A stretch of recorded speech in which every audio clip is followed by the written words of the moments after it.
Graça e paz. Vamos iniciar ouvindo a palavra de Deus, o que realmente importa. Tudo aqui é para Deus, nossa adoração, nosso louvor, nossas orações, mas a palavra de Deus é para nós. Então, a única coisa para nós no culto é a palavra de Deus, quando Deus fala conosco. E vamos ouvir a leitura da primeira carta aos Coríntios, capítulo 2, versículos de 10 ao 16. Estamos estudando, meditando nesta carta.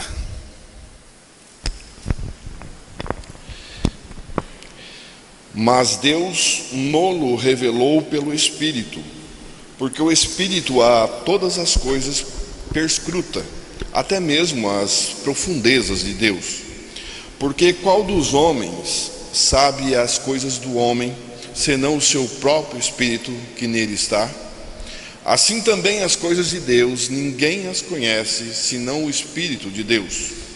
Ora, nós não temos recebido o Espírito do mundo, e sim o Espírito que vem de Deus, para que conheçamos o que por Deus nos foi dado gratuitamente. Disto também falamos, não em palavras ensinadas pela sabedoria humana, mas ensinadas pelo Espírito, conferindo coisas espirituais com espirituais. Ora, o homem natural não aceita as coisas do Espírito de Deus, porque eles são loucura, e não pode entendê-las, porque elas se discernem espiritualmente. Porém, o homem espiritual julga todas as coisas, mas ele mesmo não é julgado por ninguém. Pois quem conheceu a mente do Senhor, que o possa instruir? Nós, porém, temos a mente de Cristo. Que Deus revele sua palavra aos nossos corações.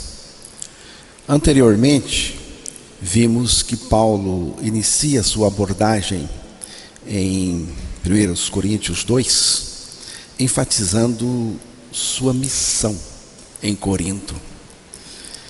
Ele não foi lá para apresentar uma filosofia humana ou um sistema religioso, nem dar um curso popular do momento, mas sim anunciar o testemunho de Deus.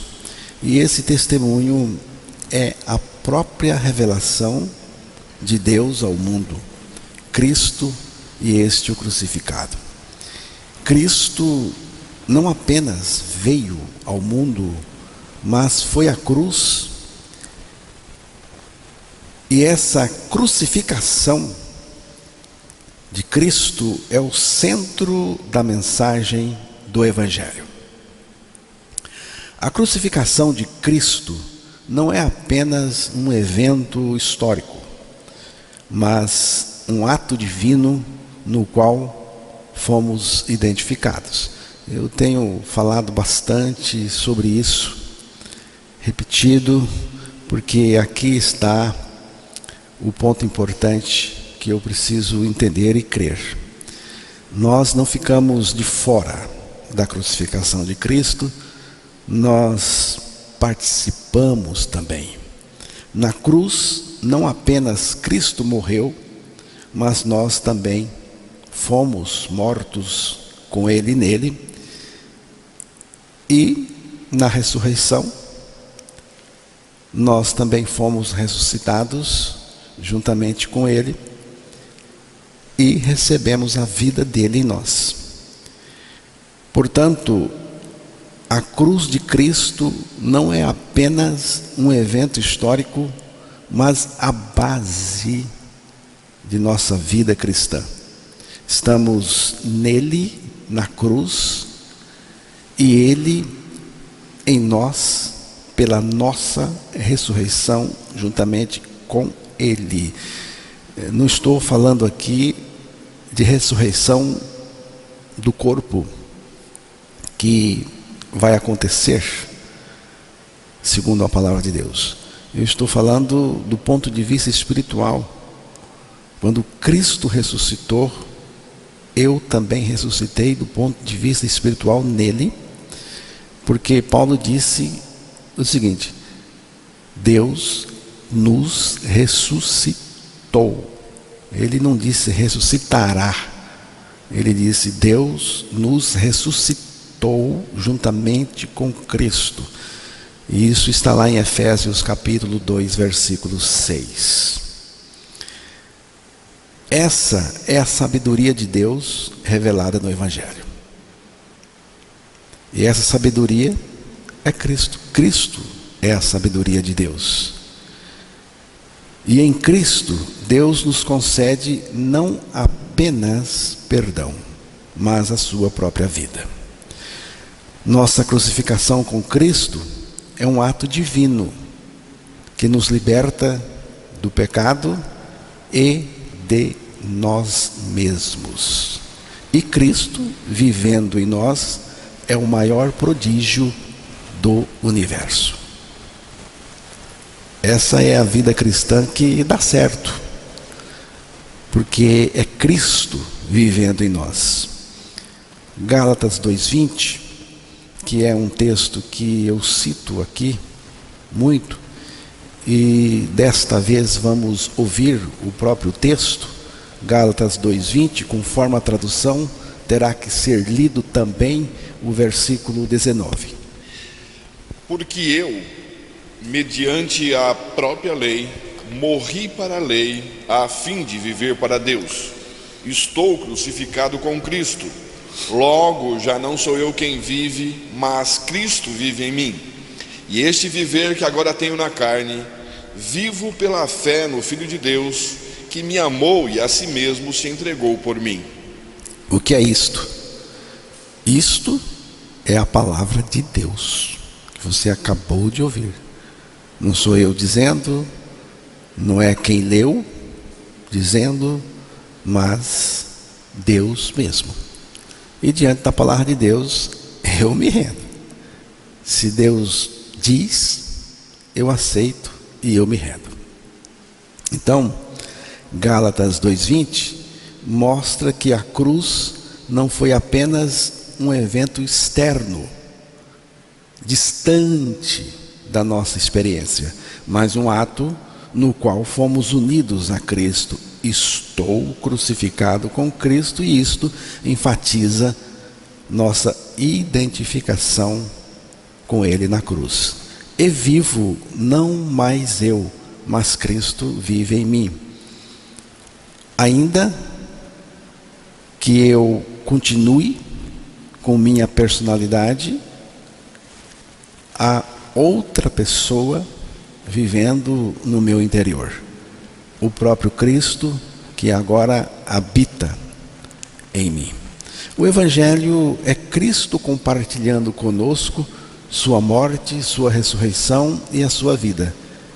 Ele vive em mim a sua vida justa e santa. Menos do que isso não é o Evangelho. O Evangelho de Cristo não é. O Evangelho não é apenas sobre perdão dos pecados, mas também sobre a morte da nossa velha vida pecadora, que foi crucificada com Cristo. Agora a nossa vida é Cristo em nós. Eu também gosto de Colossenses capítulo 3, versículos 3 e 4. Porque morrestes, e a vossa vida está oculta juntamente com Cristo em Deus. Quando Cristo, que é a nossa vida, se manifestar, então vós também sereis manifestados com Ele em glória. Porque estáis mortos, é uma tradução. A que foi lida para nós diz morrestes. Morrestes. porque estáis mortos. Eu gosto desta, porque se alinha com Gálatas 2:20. Estáis. Essa frase, estáis mortos, indica que em Cristo os crentes morreram para a sua antiga vida pecadora de pecado e também para o sistema deste mundo. Essa morte não é física, mas espiritual e posicional. Significa que a nossa velha natureza, aquela dominada pelo pecado, foi crucificada com Cristo. É isto que Paulo ensina em Romanos 6, capítulo 6. Já não pertencemos ao domínio do pecado, nem estamos sujeitos ao seu poder como antes. A morte mencionada aqui aconteceu em Cristo na cruz. Não é a morte física. Essa morte física não leva importância aqui. Pelo contrário, morreu fisicamente sem ter crido em Jesus Cristo, está perdido, e para sempre. Então, a morte da qual eu estou falando, e a palavra de Deus está ensinando, é a morte espiritual em Cristo, que aconteceu em Cristo na cruz. Estais mortos, ou morrestes. É a palavra de Deus afirmando. Estais mortos, ou morrestes, é Deus dizendo, Deus está dizendo que nós morremos. Por enquanto aqui é Deus dizendo. Porque Deus sabe que você morreu, Ele crê sua morte. Porque foi Ele que fez você morrer no corpo de Cristo. Então, mortos, estais mortos ou morrestes, é a palavra de Deus afirmando. A fé que já vem da palavra de Deus para nós, a fé nesta palavra é a minha experiência com ela. Está aqui na palavra. Deus está dizendo que nós morremos. Estais mortos, morrestes. Mas isso só se torna a minha experiência quando eu creio. A fé na palavra de Deus é a experiência que eu vou ter com ela. Isso não é uma ordem para morrermos, mas uma afirmação de um fato consumado, o fato da cruz, e que eu preciso crer. Deus já vê isso como uma realidade. E por que você não vê também? Se não vê, mas por que eu não vejo? Bom, aí você não vai ficar nervoso comigo. Você é um incrédulo. Você não crê em nada. Então, você não crê na palavra de Deus, é por isso que você não vê. Você não se vê, espiritualmente falando, pela fé na palavra de Deus, crucificado com Cristo. Agora, como essa verdade se torna minha experiência? Pela fé, fé na palavra.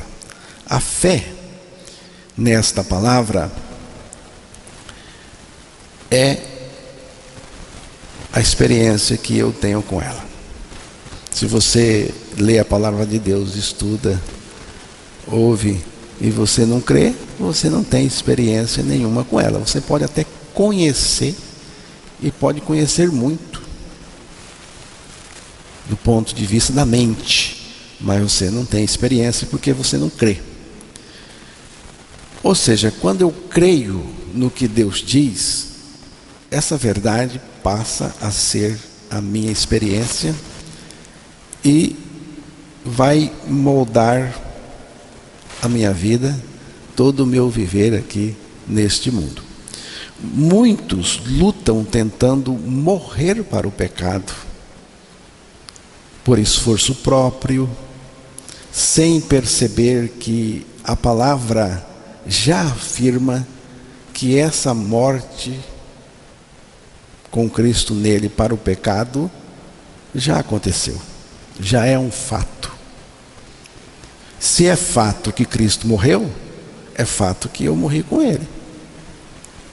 O que precisamos é crer no que Deus disse e viver na base disso. Crer e viver na base disso.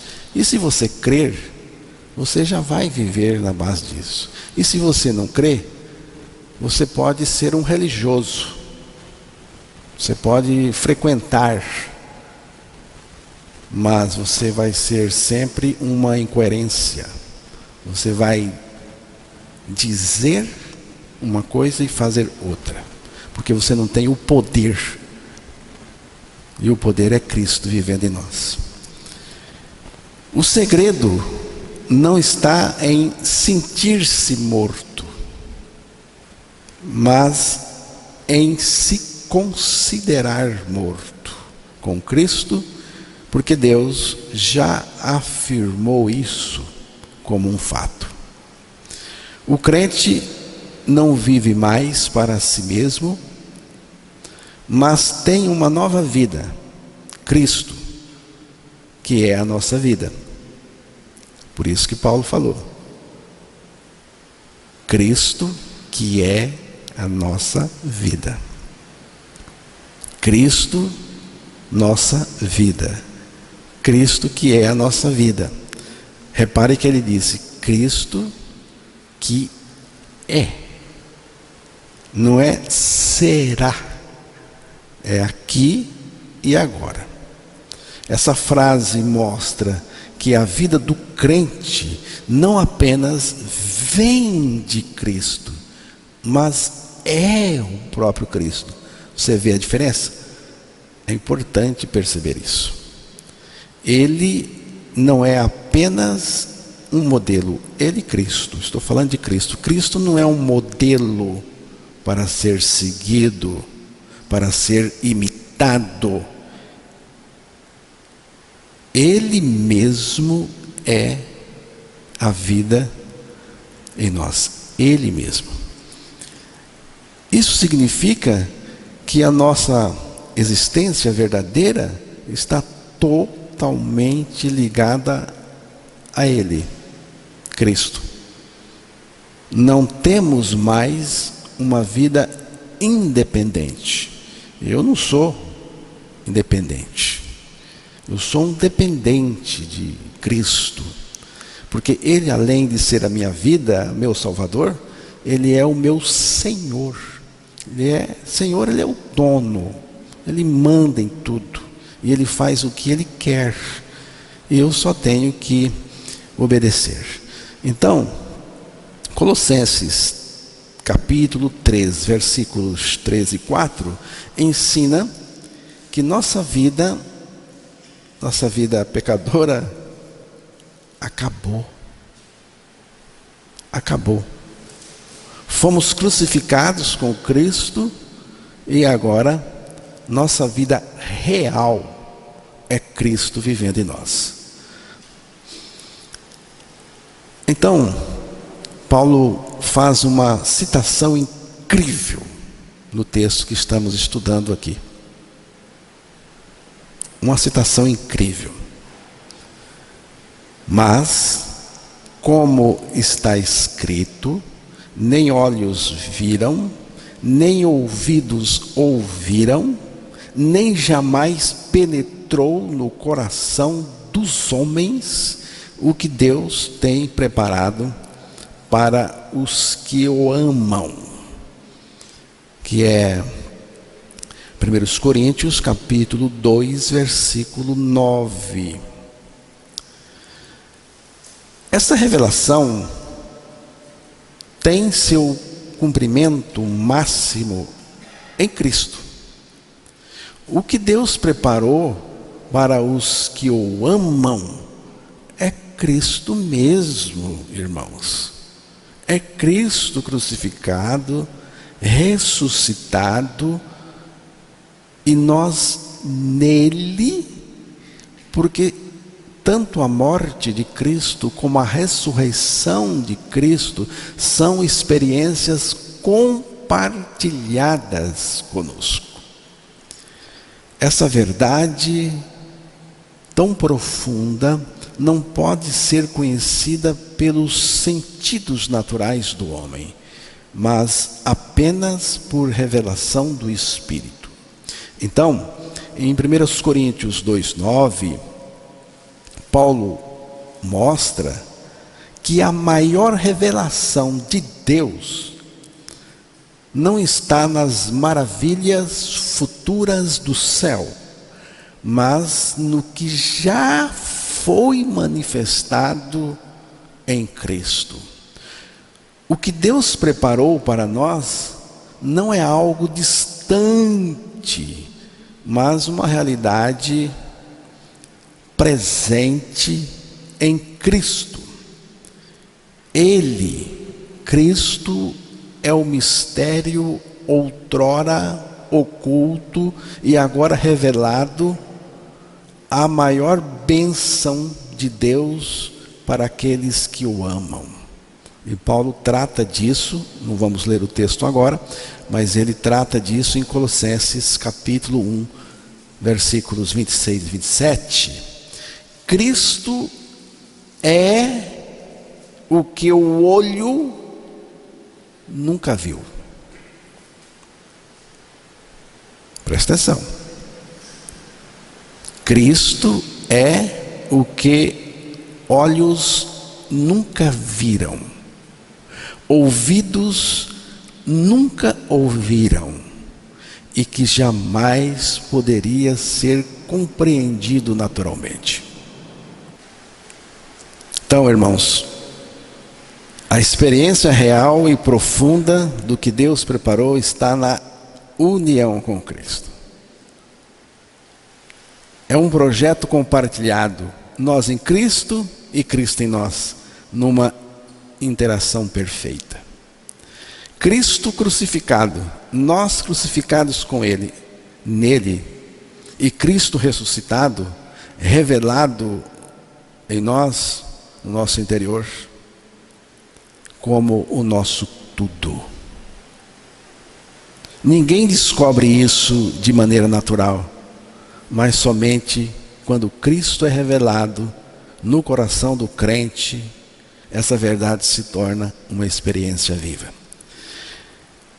Essa verdade não pode ser descoberta pelos sentidos, porque não se trata de uma compreensão intelectual, mas de uma revelação do Espírito Santo. E é exatamente isso que Paulo começa a desenvolver no versículo 10.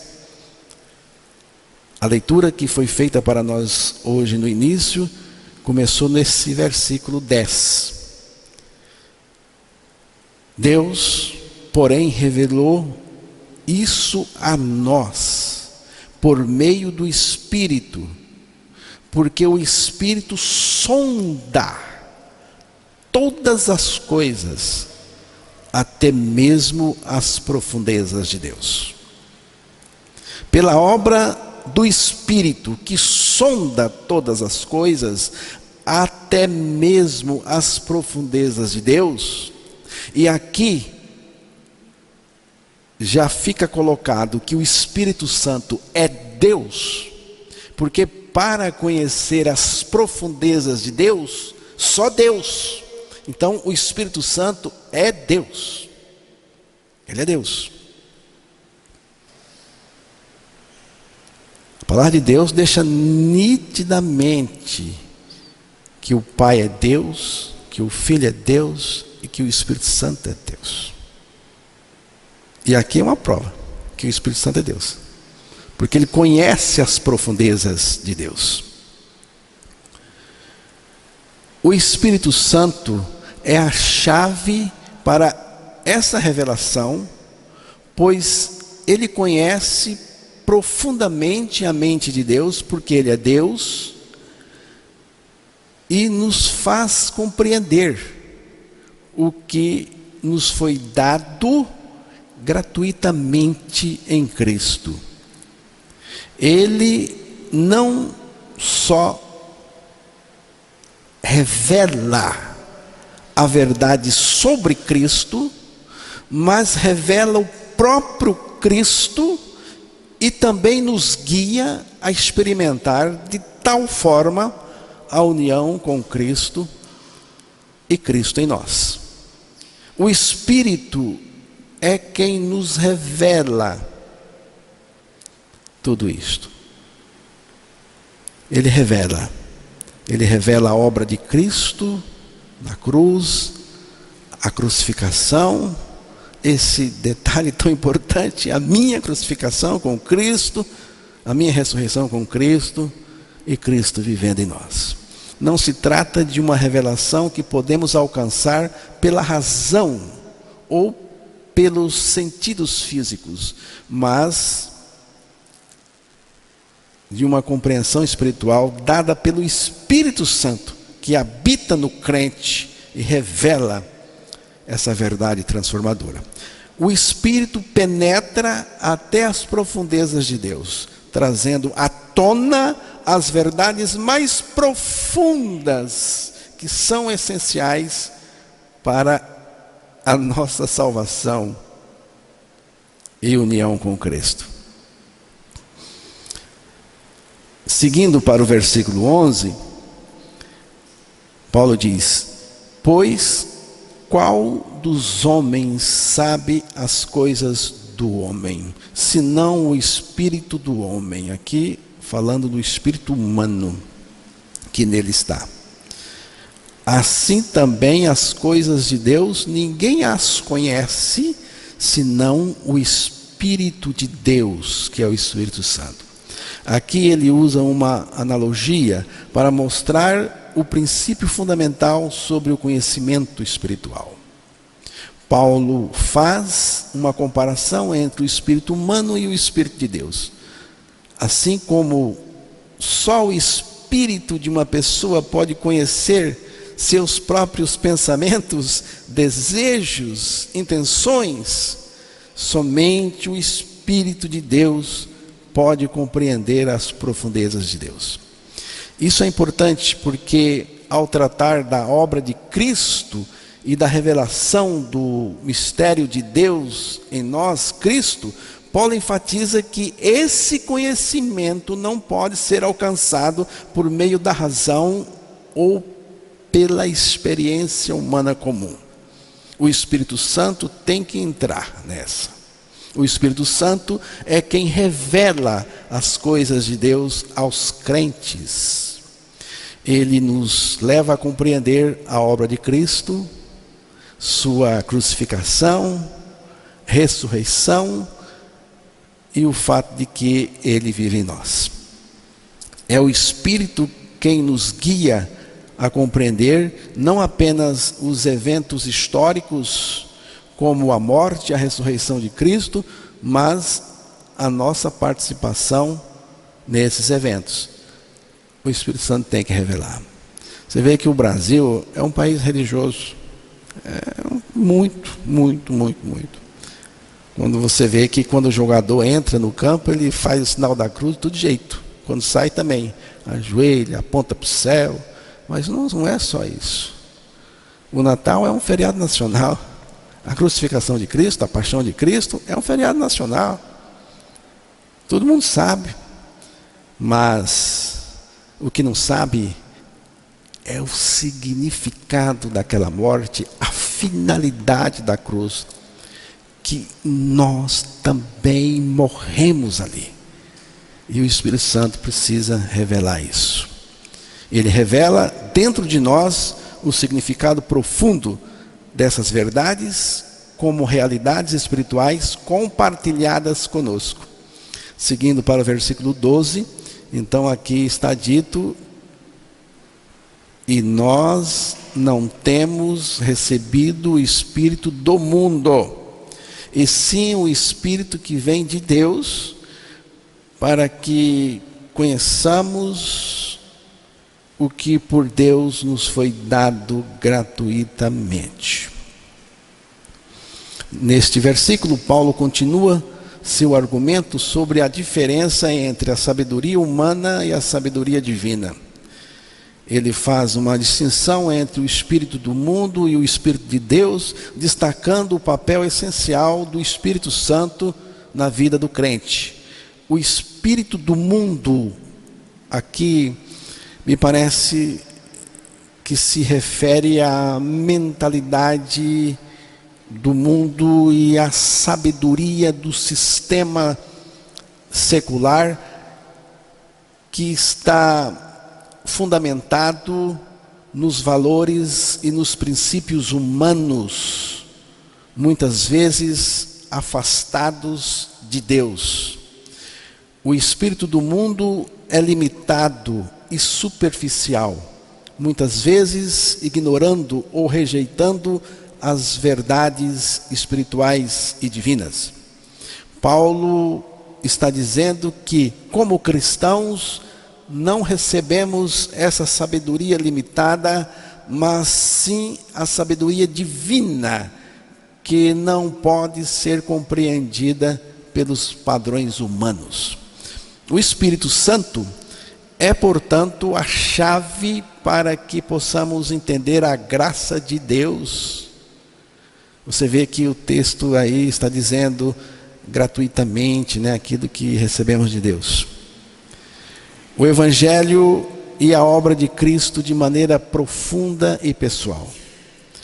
Tudo isto nos é dado gratuitamente por Deus. Não por mérito próprio ou por esforço humano, mas por meio da graça de Deus, e o Espírito Santo nos ajuda a entender e a experimentar essa realidade.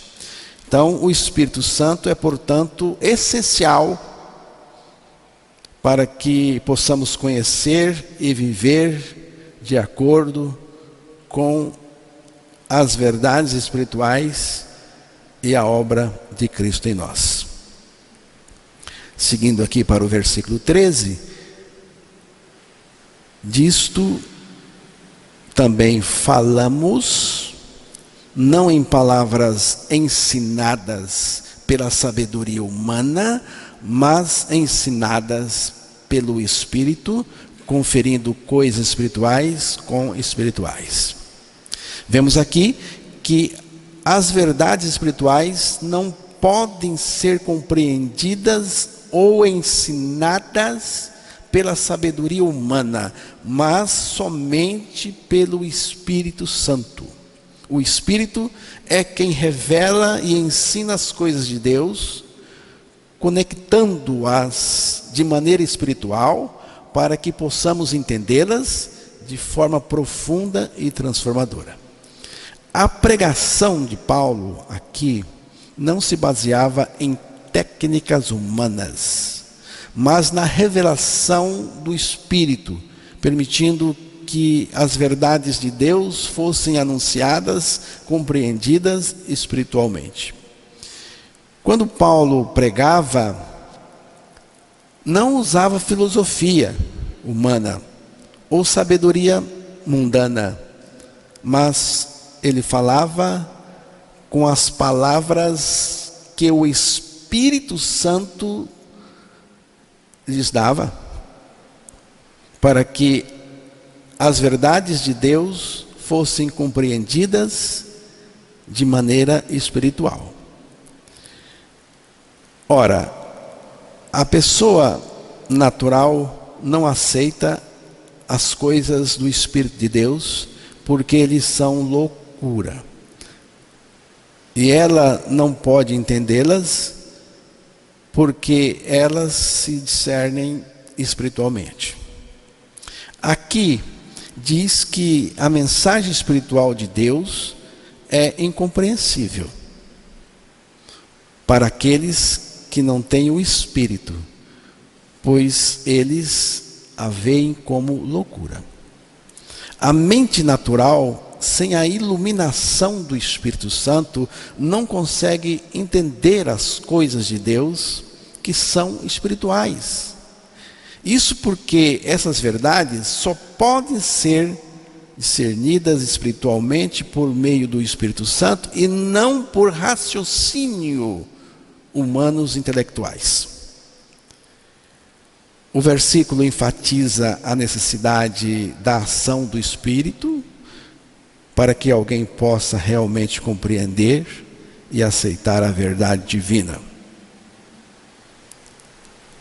Isso é um assunto que eu deixo para o Espírito Santo. A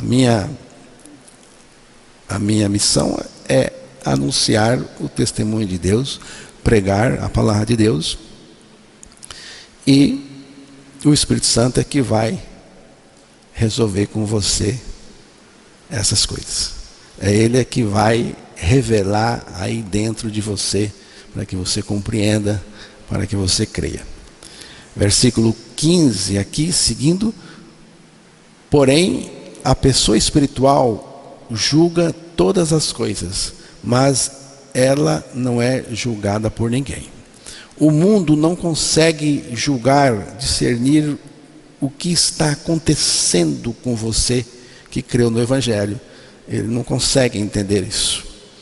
Não consegue entender sua crucificação com Cristo. Quando você diz, eu estou crucificado com Cristo, alguém vai dizer assim, coitadinho dele, ele ficou meio ruim da cabeça. Ele não entende isso, não entende a sua ressurreição com Cristo, não entende a mudança de natureza que aconteceu, não entende a vida de retidão, justiça, a vida liberta do pecado, não consegue discernir nada disso em você que creu. Por isso que acham que ficamos loucos, que endoidamos, fanatizamos ou perdemos o tino aí, o bom senso. A pessoa espiritual é capaz de discernir todas as coisas em relação ao que é verdadeiro e falso. O termo julgar ou discernir todas as coisas refere-se à capacidade do crente em Jesus de compreender e avaliar as verdades espirituais e as questões relacionadas a Deus com base na revelação do Espírito Santo. O crente, ao ser capacitado pelo Espírito, pode entender as coisas de Deus de uma maneira que aqueles sem o Espírito não conseguem, pois o Espírito ilumina sua mente e coração para compreender os mistérios espirituais. Então, a ideia de discernir todas as coisas, em 1 Coríntios 2,15, está relacionada ao discernimento espiritual e moral. A capacidade de entender o que é de Deus, fazer as escolhas corretas, de acordo com a vontade de Deus, com a vontade divina, e viver de maneira que agrade a Deus. E o versículo 16... pois quem conheceu a mente do Senhor para que o possa instruir? Nós, porém, temos a mente de Cristo. Esse versículo destaca um ponto muito importante para os cristãos. Eles possuem a mente de Cristo. Você aqui que creu já no Senhor Jesus Cristo, você possui a mente de Cristo. Isso não significa que possamos entender tudo o que Jesus sabe ou ser igual a Ele ou iguais a Ele em sabedoria infinita. mas que o crente pensa como Cristo. A ideia de ter a mente de Cristo é a expressão, refazendo aqui, a ideia de ter a mente de Cristo e a expressão Cristo vivendo em nós são conceitos conectados. Importante entender isso. Em Gálatas 2, Paulo fala sobre a identificação com a morte de Cristo na cruz, onde a velha natureza pecaminosa é crucificada e, como resultado, Cristo passa a viver em nós. Há uma mudança profunda a partir daí, de vida, na forma de pensar, na forma de agir do crente, porque agora ele vive pela vida de Cristo que nele está. Isso tem efeitos em seus pensamentos, na sua maneira de pensar as coisas, atitudes e propósitos. Quem tem a mente de Cristo é moldado pela vida de Cristo em nós. Temos a mente de Cristo porque Ele vive em nós. Porque Ele é a nossa vida. E Paulo descreve 3 tipos de pessoas dentro da comunidade da igreja de Corinto, e parece que isso é uma realidade em todos os lugares. O homem natural, o homem espiritual e o homem carnal, que ele vai tratar mais na frente. O carnal é o homem que nem vive no mundo, nem nasceu de novo, mas se tornou um religioso. Não vive lá fora no mundo, bagunçado, também não nasceu de novo. Ele virou um religioso. E como religioso agora, ele tenta agradar a Deus com a sua religião, seja ela qual for. E não consegue. E não é só o lado impuro da carne, mas também o seu lado empreendedor e esforçado. O homem natural ou psíquico, o homem natural é aquele que não tem o Espírito de Deus e, portanto, não pode entender as coisas espirituais. Ele vive segundo a sua natureza, ele vive segundo a sua vontade, a qual é guiado